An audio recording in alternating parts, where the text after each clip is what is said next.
Iterana ry'amagambo hagati ya Kasuku na Scovia noneho ryafashe indi ntera. Kasuku yagarutse ku bantu akeka, yavuze ko umuntu wa mbere akeka ari Badurama kandi icyo akeka ko mu by'ukuri ibyo ukora nubwo bigutunze ariko twebwe nk'abanyarwanda biratubabaza nanjye ndi mukuri ko kuri ariko wowe ntawe yagutunze bikugiriye akamaro wumvise ukuri kuba baragukubise niba warabyimbe cyangwa ntubyimbe ibyo birakureba ufite impamvu zatumye ibintu gutyo ariko no mu mama Scovia cyangwa nta kintu kibi yavuze nijoro numvishije ahari akaudio kawe numvishije uvuga ngo uraje usa nawe umusobanurira yuko ariyo bikijya gutangira ntabwo ari byiza wowe uko kubeshaho ni byiza uko kubeshaho ni byiza ariko guhangana n'umuntu uwo muntu wese ubona nta Karame Uherereye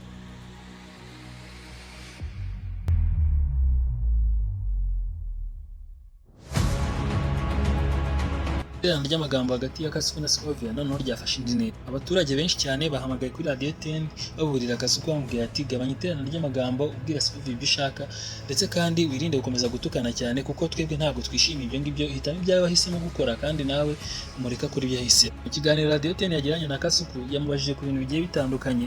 Ikintu cya mbere yamubajije ku bijyanye n'abavuga ko bamuteye mu minsi 3 ishize mu rugo ndetse bakamuhemukira cyane bakanamukubita cyane bakanamukomeretsa ndetse bongeye kumubaza n'ibijyanye no gutukana kwiwe avuga impamvu bitera ndetse agaruka no ku kibazo abaturage bahora babaza kijyanye no kuba buri munsi bavuga ngo ateka ihene, benshi bakavuga yuko ajya kuzimu.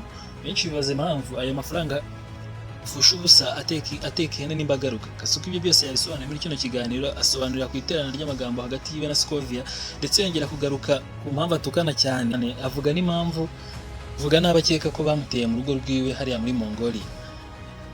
Reka dutangire iki kiganiro tuvuga ku buzima bwa Kasuku. Uyu mugabo ni umugabo wavukiye mu Rwanda mu mujyi wa Kigali kandi amazina yiwe abiri bamwita Kambari Joy. Uyu mugabo ntabwo abarizwa mu Rwanda ariko abarizwa aho bita muri Mongolia. Uyu mugabo yavukiye mu Rwanda bamwita Kambari Joy ndetse akaba azwi cyane ku mbuga nkoranyambaga zitandukanye nka social media nka YouTube, Instagram, akaba yitwa Kasuku Media. Ikintu cya mbere yabanje gusobanura Radio 10 imuhamagara, yabanje kuvuga uburyo abamuteye mu rugo byagenze ndetse avuga n'uburyo hanyuzemo byagenze mu bushukanyi. Yagarutse ku muntu wamuteye akeka ndetse avuga yuko bakiri gukora iperereza rijyanye n'ibyago yageze mu minsi 3 ishize. Kasuku yatangiye ati uburyo nakubiswe ntabwo nangiritse cyane. Abantu baje mu rugo aho ntuye hariya muri Mongolia ndetse binjira muri apartment. Iyo winjiye muri apartment yacu ubona imiryango myinshi, urumva ntabwo buri muntu wese abasha kumenya umuryango umuntu atahamo. Kugira ngo aba bantu duhure bakoresheje telefone itandukanye, bagiye kuri Google baguraho nimero uhamagara iminota 15 ukishyura $1 rimwe ndetse ugahamagara umuntu mukaba mwavugana iminota 15. Iyo niyo nimero bakoresheje. Mu gihe bampamagaye nahise nitaba telefone baransubiza cyane barangije barambwira ngo ni ku iposita bohereje ubutumwa bwawe, dufite dokima zawe bagutumyeho. Nanjye ntabwo nazubihaje, nahise mbabwira umuryango namu ndetse na nimero yabo, bahise baza bihuta cyane. Mu kongeraho nagiye kubona mbona abantu binjiye bambaye amamasike ndetse hasi havamo umuhungu umwe ankubita ingumi ikomeye cyane bitangwa mu ntebe. Yigwa mu ntebe bantunze imbunda barampondagura cyane ndetse hafi no gupfa. Yarateze cyane. Umuntu wanabaye haje umukecuru umwe wari uri kurera imbwa hanze, niwe waje gutambuka yibaza ibintu bibaye. Abo bantu sinabashije kumenya abaribo ariko nyine uwo mukecuru yaje arunguruka. Mu gihe hari kuza yenda gusatira ku cyumba cyanjye nibwo bahise bagenda. Abo bantu bari bambaye maske ariko sinabashije kubamenya. Icyo gihe narakubiswe cyane. Rero hano muri Amerika ni ukuvuga ngo iyo ukubiswe cyangwa abajura baguteye nta muntu ugukubita ngo akomeretse, ahubwo gukubita ku buryo ubabara cyane ku buryo utamenya n'icyakwishe. Kasuku yagarutse ku bantu akeka, yavuze ko umuntu wa mbere akeka ari Badurama kandi icyo akeka ko bapfa ari uko bashwanye. Icyo gihe yamukozeho ibiganiro ndetse kumukoraho ibiganiro mbere bahoze bari n'inshuti, ariko Kasuku aravuga ati njye maze kubona Badurama ateshutse ku byo twumvikanye ndetse ashaka no kuvuga igihugu cyanjye nabi nahise mwihorera. Icyo gihe rero natangiye kumukoraho ibiganiro, niho dusaga zatangiriye, ari nawe nkeka ko ashobora kuba yaranteye mu rugo. Ibi ngibi nta kindi nabivugaho, nuko navuga yuko ipekerezwa rigikurikizwa kandi njye nzabona ubutabera. Kasuku yongeye kugaruka ku mpamvu abantu bahora bamubaza impamvu atukana cyane. Kasuku mu magambo yo make cyane yavuze ngo ngewe ntabwo ntukana, ahubwo ibintu byanjye mbivuga nk'ibisanzwe nk'uko umuntu nyine bitewe n'agace aturukamo baganira bisanzwe, birangiye mba numva ari nk'ibintu bisanzwe.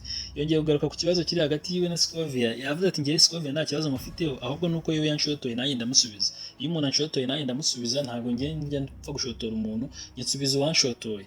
Ubwo icyo nicyo kibazo afitanye hagati na Scovia. Ni ukuvuga ngo ku munsi bamukubise mu gitondo cyaho nibwo Scovia yavuze ati se ni gute Kasuku yakubiswe ariko ntitubone ikimenyetso na kimwe kigaragaza ko yakubiswe. Kasuku yahise arakara cyane ahitamo guhita atangira gukora icyo bita episode asanzwe akora ku bantu. Aravuga ati ubu nanjye ngiye kumuha nyina mvuga ibyo nshaka byose kandi ntabwo ari buze kunkira. ubwo rero abantu benshi bahise bavuga ati Kasuku garukira aho ngaho, ibyo bintu ntabwo ari byiza, gabanya gutukana. Ariko Kasuku nyine ntabwo abasha kumva, aravuga ati ngomba gusohora episode imusubiza kandi ngomba kumubabaza cyane. Kasuku aho Radio 10 yaje kumuhamagara imubuza kuba yahashyamirana na Scovia, avuga yuko impamvu yagombaga kumusubiza ari uko nawe yamushotoye, ubundi ntabwo ajya asubiza abantu uko yiboneye. Ukuvuga ngo yongeye kugaruka ku kibazo cy'abantu none bamubaza aho amafaranga ava yo kubagisha ihene za buri munsi, kuko abantu benshi bibaza yuko ajya ikuzimu. Uyu mugabo yatangiye ati ngiye nikundira abakire, ntabwo nkundana n'abakene kuko ngiye ubukene nabunyuzemo, ubukene nzi ukuntu buryana. Ati rero kuri iki gihe nikundira abakire, njya kumva nkumva umukire akaba arahamagara ati rero ejo nabonye batetse ikidari cyiza, ati ndifuza kukugeraho no munsi nawe tukagisangira. Amubwira ati kanda akanyenyeri agashyiraho, ubwo nyine nanjye nkambazi ngo ihene, kandi ubwo nguko mbaziho ihene abantu barenga 20 baza kunsura. Kuko abantu 20 baje kunsura, bamwe muri bo rero bagera na 20 wese mufata episode yiwe, kandi episode yo nyaploadinze kuri YouTube, urumva ni video zirenga 20 y'amafaranga nabagishije n'ubundi aragaruka akikuba ayo nashoye, kandi ugasanga ndi kwinjiza neza cyane. Uyu mugabo rero wize ubuhinzi yaje kwisanga akora showbiz, aza kwisanga amakuru ukomeye cyane, ndetse n'abantu bamumarizaho ibintu bitandukanye.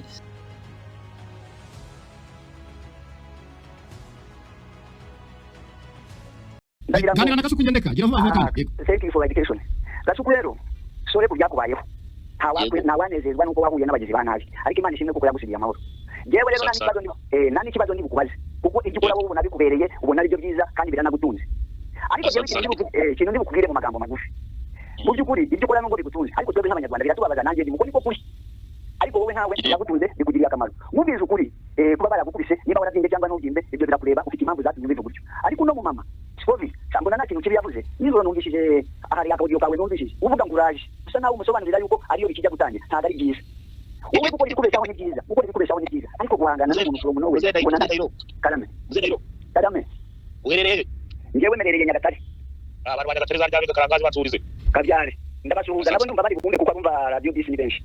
Ikindi rero nasoza nacyo nkubwira, ntabwo musuzuguye umuhungu wanjye, ariko ngira ngo perezida nawe wavuze ngo abantu bashaka akazi, ubu nabo baragashatse bakabona. Ariko jewe numvise ukuri nakubawe, ngewe n'umukobwa wanjye numvishije ngo murakundana, namuguha mukajyana nkabaha n'ubutaka nkabaha n'inka nakamuraze, ariko ntihagaruke wanjye mugire umunsi mwiza.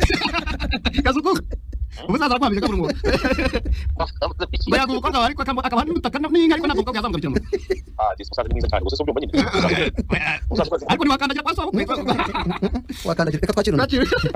Hello Radio TV 10. Hello. Yego waramutse. Waramutse. Vugana na Kasuku. Kasuku waramutse. mwaramutse ndetse uvuga rwose vugana n'abaturage. mwaramutse umeze neza. ntabwo uramwumva neza. Reka mwifashe byose mwumve. Ubu ndano uramwumva. Ongera uvuge mutara. Mwaramutse neza. yego Muravugana na Mugisha Fred. yego mugisha. Kibazo nashaka nyine kukubaza. yego ubu mu Rwanda hano turi sambiri.